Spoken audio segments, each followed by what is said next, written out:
Nag-overnight ako sa tabing dagat sa Batangas City at binaybay ko ang kahabaan ng coastline dito. At ikinagulat ko nga, mayroon pa ng tahimik at magandang dalampasigan ang lugar na ito.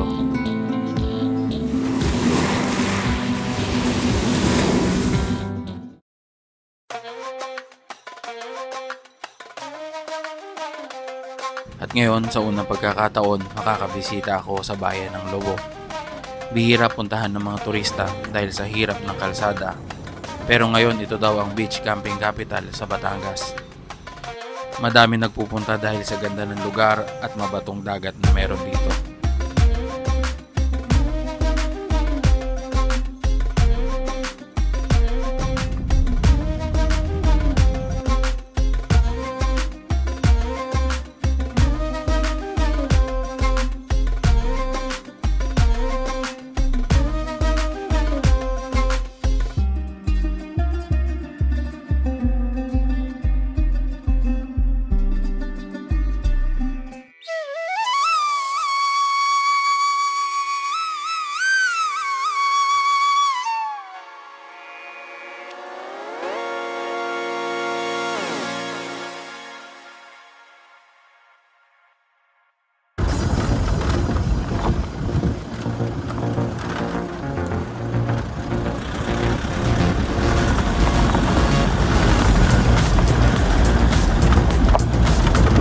Sampung araw nating niikutin ng probinsya ng Batangas.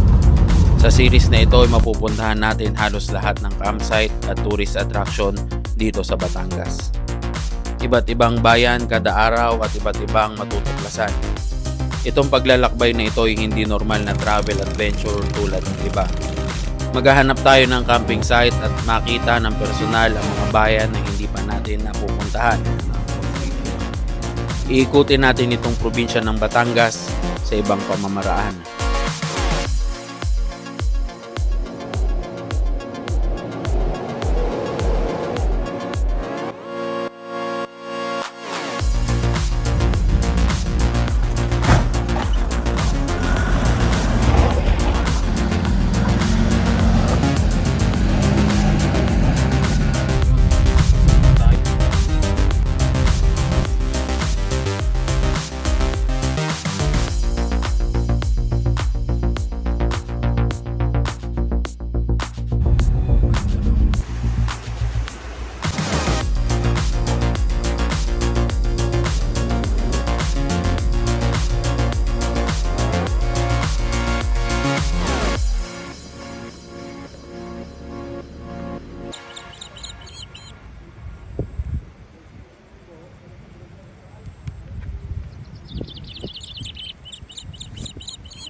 Anak ng Lobo. So, ayan. Pasok na tayo sa bayan ng Lobo. Penaloes. Check muna natin yung bayan ng Lobo. Saka tayo pupunta dun sa mga camping site. Madami na palang mga resort dito sa bungad sa Lobo. Bahay kubo. Pero itong part na to,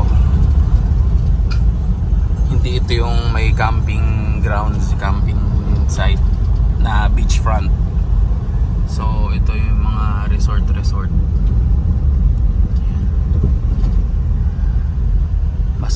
Masugit. Barangay Masugit Sit. Barangay Masugit Sit. Pang-pitong araw na pag-iikot natin sa probinsya ng Batangas. Andito naman tayo sa bayan ng Lobo. So check nyo po from the start. Bayan ng Nasugbu, yung unang bayan na pinuntahan natin. Nag-ikot tayo sa bayan ng Nasugbu, Lian, Calatagan. Check nyo po yun. So magbabayan pa sana ako ng Cuenca at Tanawan. Ewan ko, baka hindi na kayanin. Medyo nasa-short na tayo. Titingnan na lang natin bukas Malalaman natin bukas kung makakapunta pa tayo doon.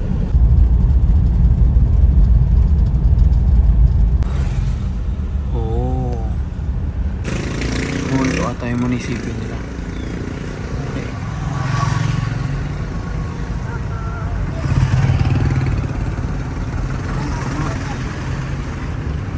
Ay, ginagawa pa.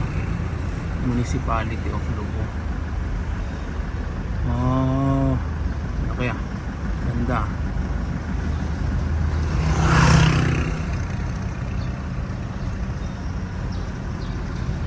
Ay, Lobo Youth. 7-Eleven.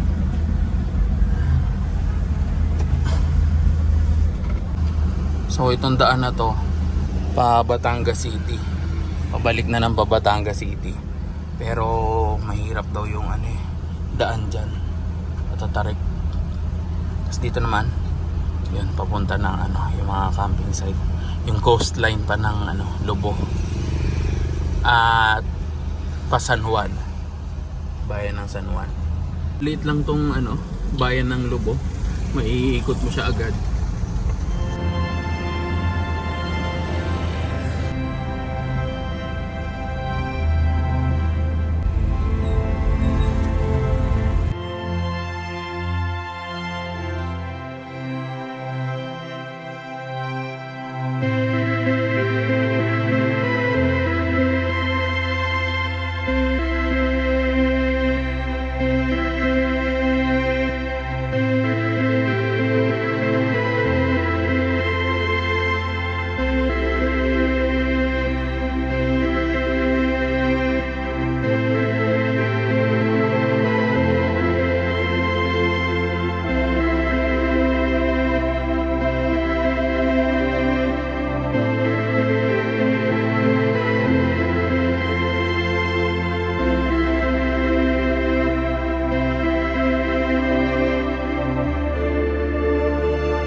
So dito sa Lobo, sinabi na to sa amin dati na ninang Tita Angie namin. Shoutout pala kay Tita Angie, hello po. Ngayon, sinabi niya na magandang maliguan, maganda yung dagat dito sa Lobo. Pero yun nga, hindi agad namin puntahan.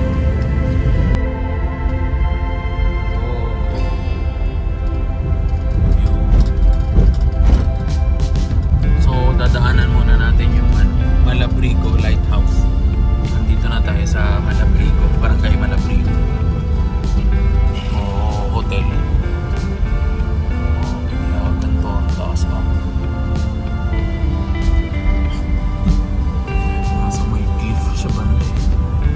Binihagan mo ka tayo. Pero main road pa to.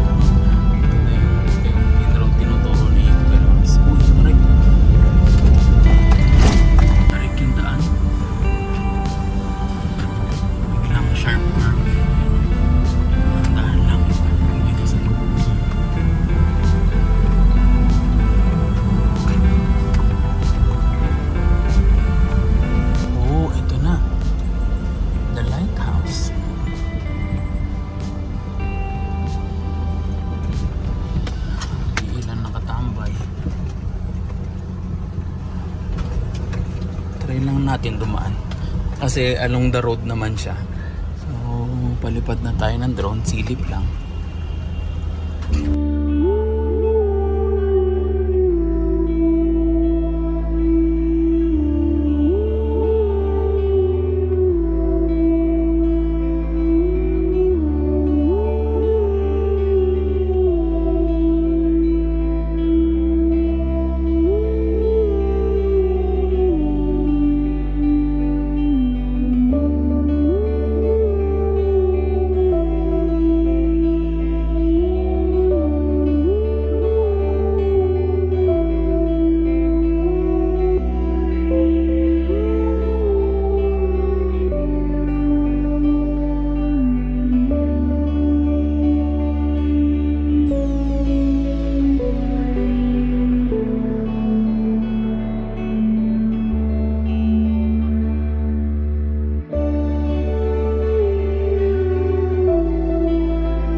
Malaking bahagi na madadaanan mo ay hindi simentadong daan. Pero kaya naman ito ng mga sedan o mabababang sasakyan. Tingin ko mahirapan lang dumaan sa gabi at kung unang beses mo palang dadaan dito, baka maligaw ka. Nakalagay, please disregard the ways, road ahead, closed. Turn left to Balibago. Bigala yan sa buwan. Okay. Bale, parang isang barangay lang yung sinarado. Isang barangay Balibago si Chumat Munti. Laki pa yun. So, buti. Nagtanong talaga ako. Sinarado daw pala yung daan talaga dito sa may tabing dagat. Kasi inangkin daw ng resort. Sama daw ng ugali. Barangay road daw yun. So, pinaka main road. Sinarado daw. Kaya mag-iiba ka talaga ng daan.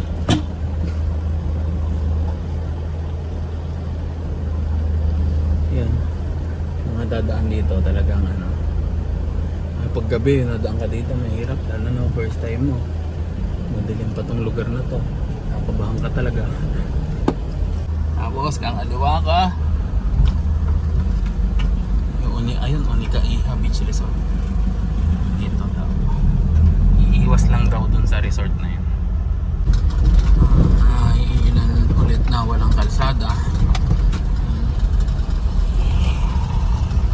Pero kayang-kaya naman kahit sedan.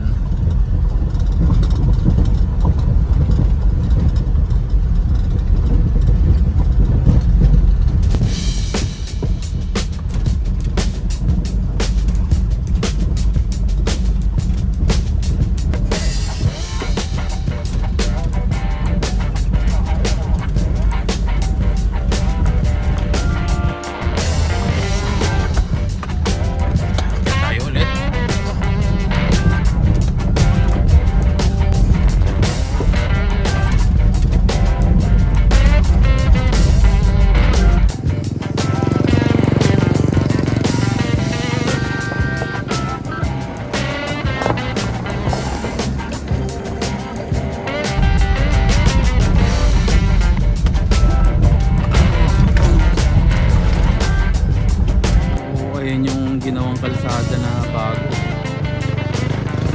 papasok dito sa sa loob, iniwas doon sa coastline. Antaw baby boy.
Pasok na tayo sa sementadong kalsada. So may kalsada na naman na hindi mo alam kasi doon sarado. Doon sarado, hindi sementado. Tapos may mga araw dito na Lucky 5M, na Francia, Unica Iha. Natin naman.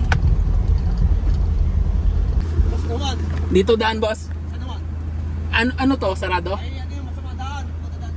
Pero pwede madaanan. Lalapat. Okay naman daan dito. Sige. Thank you po. Sama daw ang daan doon. Lalapat.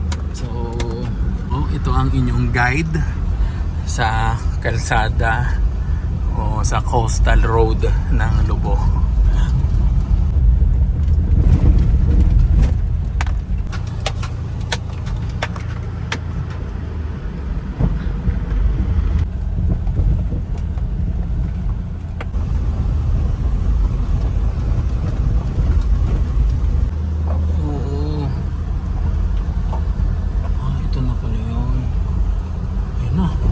Yung shoreline ng mga camping grounds.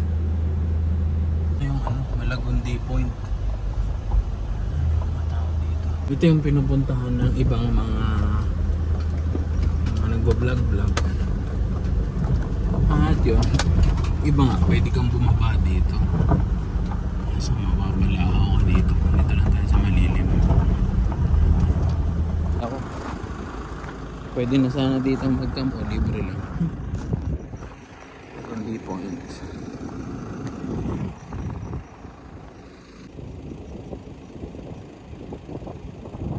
Pagka weekend o mga holiday, marami ata mga motor dito na nagka-camp na lang dyan. Nakakalibre ka na. Hanap na tayo ng camping site. Ito meron na nga rito, pwede na rito. Lola's Meeting. Yan, pwede na yan, no? Napakadami na pala dito. RRJ Beach Camp and Resort. Ito rin, no? Mabababa yung niyog. May ranger, may ilang nagka-camp doon.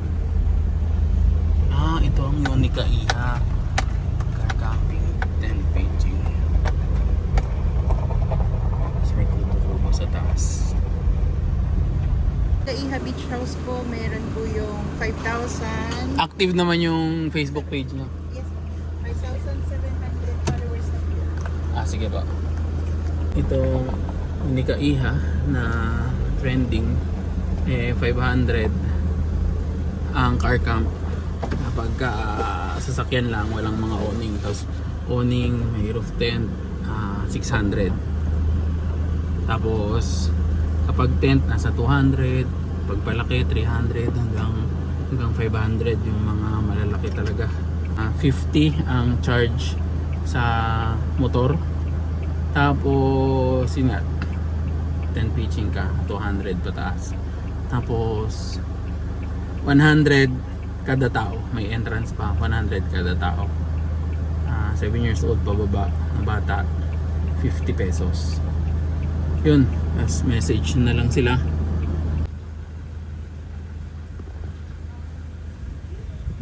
Ito ay 100 pesos per head.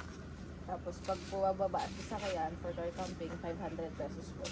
Kung may tents to pitch po ay 350 sa small, 400 sa medium, 500 pesos po sa big tents. Ang hammock po ay 200 pesos. Wala po kaming for rent, yun po yung own tents to pitch. Lucky 5M. Kubo sila dito. Lucky 5M. Ito 3,000 room. Tapos open cottage naman 3,000 din. Ito malaki. Tapos 2,000 naman daw yung maliit na kubo. Lucky 5M. Ito halos kompleto. May mga room sila with aircon. Tapos may mga kubo-kubo. Ito yun, side na to. Tapos ito naman yung car camping, tent pitching ground nila. Ay, ang laki. Pero may part daw na nababalahaw dito yung sasakyan. Kaya kailangan makipag-usap muna kayo sa staff. Pero meron naman daw sila pang hatak sa mga nababalahaw. Ayan. Ito may bago, Camp with Us. Okay, 5M katabi. Medyo mahal ang car camping niya, 600. Sir. 600 dito. Tapos ang tent 300 pag malaki-laki. Oo, 500 sir. Malaki-laki. Okay. Halos parehas din. Sige po, thank you. Faytaren Beach Resort. So, ito. Kubo-kubo. Olympus. Yan, beach camp. Olympus Beach Camp. Halos ganon din nga rin ang presyo. Medyo mura-mura lang dito. Pag car camping ka, wala na daw bayad ang tent kung may dalang ang tent. Pero ang bayad sa sasakyan, ganun pa rin. Sa 500. So doon lang naglalaro yung presyo. So pare-parehas lang yung presyo. Mamimili ka na lang ng lugar kung saan mo gusto. Halos iisa lang din yung dagat, iisa lang yung lugar. Halos magkakatabi-tabi lang talaga sila, kakadikit-dikit. Natanungan ko na halos lahat ng camping site dito. Pare-parehas lang ang entrance fee at bayad sa sasakyan. 100 per head at 500 para sa sasakyan kung mag-car camp ka. Ang tent pitching ay start ng 200. Pipili ka na lang ng lugar na magugustuhan mo dahil parehas lang naman ang buhangin at ang dagat na meron dito. So ayun, wala talaga, pare-parehas na ang presyo. Dito na ako sa Lucky 5M. Yan, solo ko kasi kaya dito na ako pumesto. Tapos natawaran natin. Dito na ako na pumesto kay Lucky 5M. Natawaran ko na ng 500 lang fix.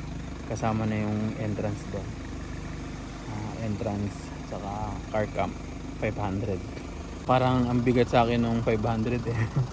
Kasi paubos na yung budget ko. Pang 7 araw na natin. So kada bayan may gastos eh. Pero mura lang to sa may mga may trabaho at may masasakyan. Pero para sa akin ngayon, mabigat lang ng 500. Dahil 10 araw pa sana tayo, baka mataga pa tayo sa may ibang bayan na puntahan natin.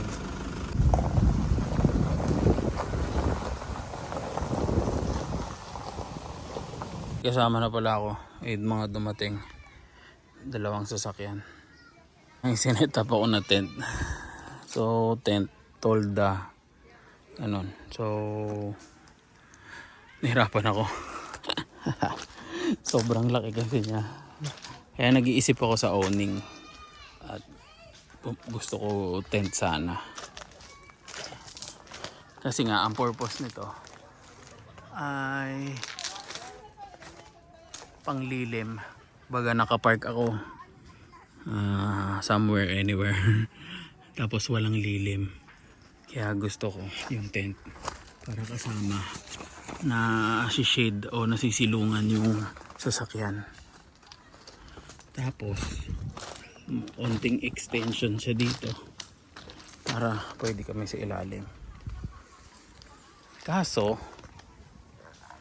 ang hirap ang hirap ikabit. Nahirapan ako dahil sobrang laki niya. Kung paano ko siya i-adjust eh. Kahirap. Pero nakakapagod pag ikaw lang mag-isa. Kapo eh. Kakabit ko lang siguro to pag 3 araw kami tatambay sa isang lugar.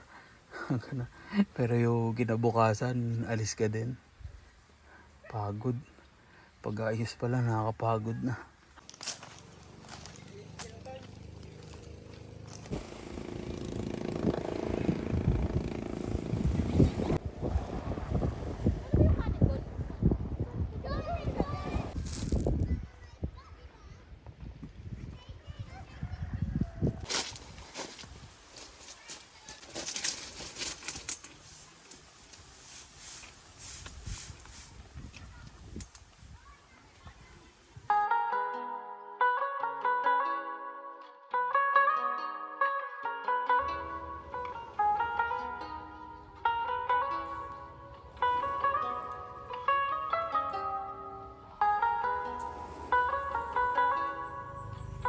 Pwede pala mag bonfire dito.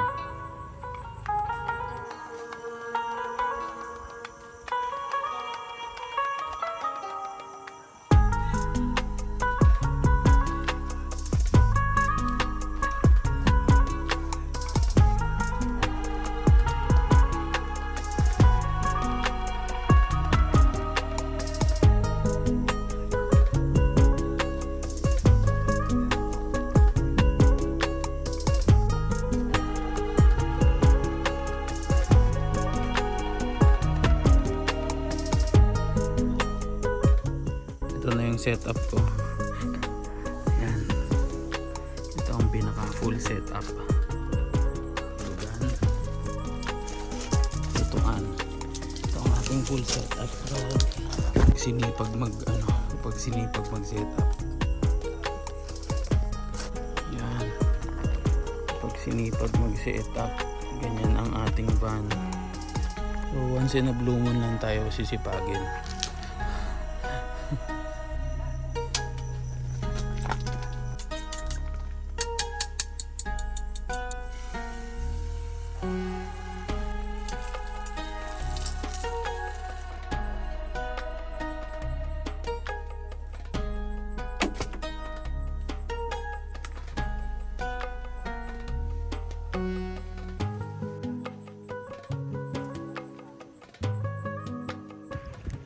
So dito pala pag naligo ka na, pag high tide hanggang doon yung tubig eh. So hindi pala ganong mabato dito. Ayan. So nandun lang sa may pangpang yung mabato. Hindi katulad dun sa may Batangas City kahapon. May mabato kahit dito part. Kaya pag naligo ka ng umaga na, masakit sa paa, matatalas. So ito itsura ng resort pagkagabi. Ito yung camping grounds. Tapos dito yung mga kubo. Ayan. Dito yung may pailaw sila. Itsura dito sa loob. Ayan.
At sinulit ko muna ang pagstay ko dito.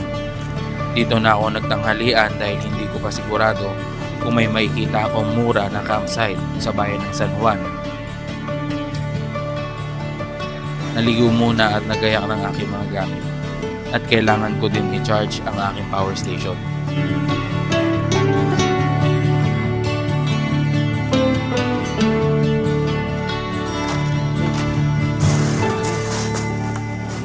Sarap.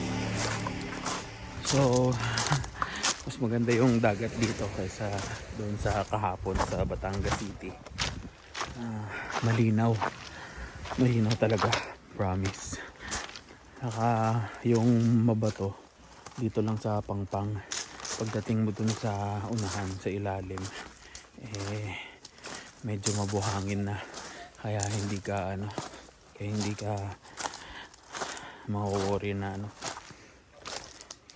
mawawori na may matalas na bato.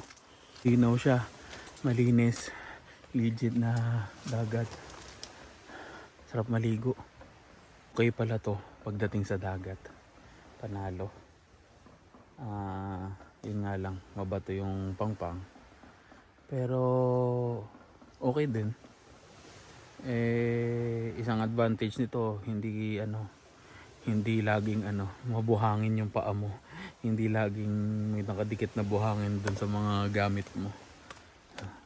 Hindi ka mamomroblema magpagpag ng mga buhangin pag naglatag-latag ka dyan. Ako ay manghihingi lang ng tubig na nawasa. Panghugas-hugas mamaya. Tapos ito, papakita ko na rin yung CR nila. Ayan. Malinis. Shower room. Ayan. Malinis yung mga CR nila. Ganda. Tapos pwede kang gumamit ng lababo. Ito yung kanilang common CR. So yun, paalis na tayo. Bayan naman tayo ng San Juan. Pagdating pala sa signal, may signal dito na Smart saka Globe. Ayan. Walang problema kahit nando ka sa may tabing dagat, may signal. So ayan, ang Bluety EB55 sagad na, wala nang laman.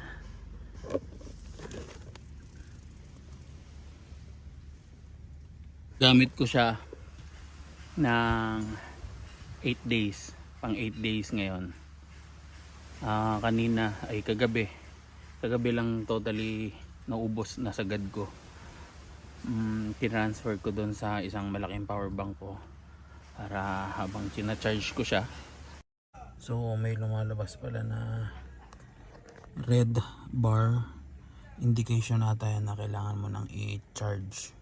Nagawa ko, tina-transfer ko ngayon dito sa isang malaking power bank ko para kung sakaling maubos tong Bluety. So i-charge natin ito siya ngayon sa may sasakyan, sa may cigarette port. Yun, para malaman din natin kung ilang oras siya bago ma-full charge. At yun, sa loob ng 8 araw, ito yung mga gamit ko. Ito yung madalas ko na gamitin. May dalawa akong fan, maliit, mga desk fan, maliliit lang na fan. So maliit lang kumonsumo ng kuryente to. Tapos may ilan na flashlight, 3 maliliit akong flashlight nandun. 2 phone. Tapos itong phone na gamit ko ngayon, drone, isang drone. Tapos 3 halos na camping lights. Pero tipid nga lang sa kuryente yan. Ito, camping lights, fan, flashlight. Maliit lang magkonsumo ng kuryente. Ang malakas na kumukuha ng kuryente o malakas na nagkukonsumo sa akin ay itong drone. Halos nakadalawang ko dito, 2 full charge kada araw. Tapos ganoon din sa phone, 2 full charge. At tingin ko 2 o 3 tao kayo, kaya niya sigurong tumagal ng ng 6, yan, 5-6 na araw. Sulit naman siya, lalo na kung may solar panel tayo. Kaya sana baka naman Bluety. So yun, matitest naman natin ngayon to sa cigarette port natin, i-charge. So hindi na pala kailangan ng adapter pagka sa sasakyan i-charge. Ayan, nalito ako dun kasi itong cord nito isahan na, direkta na pang cigarette port. So yan, saksak mo dito, hindi niya kailangan ng adapter. Hindi. Yan. Tapos may extension ako dito.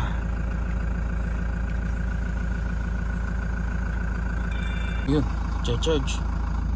Uy, malakas. 47. 48. Yung pumapasok na kuryente dito. Nagmumula sa sasakyan. Nag-start tayo ng charge ay 2:30. Tingnan natin kung ilan ang makakarga niya.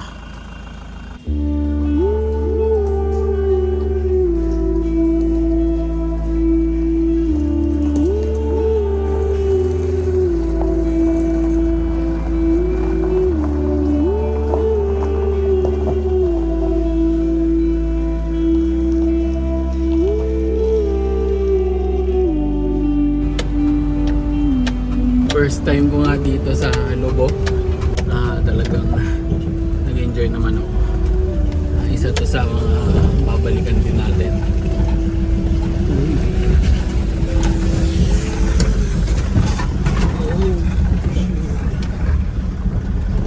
Masyado matrik. Bas-basa. Tulas yung gulong natin. Sunod na bayan na pupuntahan natin, ang bayan ng San Juan. Madalas na naman tayo nandun, pumunta doon dahil nga merong minsan doon kami na liligo ng dagat.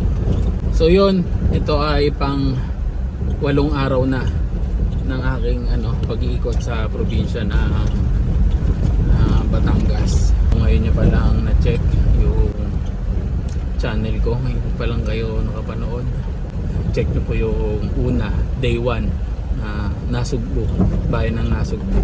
10 bayan ang ikutin natin dito sa probinsya ng Batangas. Sigurado pag pinanood nyo tong series na to, mga vlog ko sa bawat bayan, marami na kayong option para kung saan kayo magka-car camp, magmo-moto camp, tent pitching o ano man, saan kayo magka-camping. So sunod yung mga camping adventure, mga gala.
Sinira. Tataniman pa ba ito? Parang In 200 meters, you will arrive at your destination. baka ma-wrong turn tayo dito You have arrived. Yun. So peaceful. Ay, maganda. Maganda dito. Yun.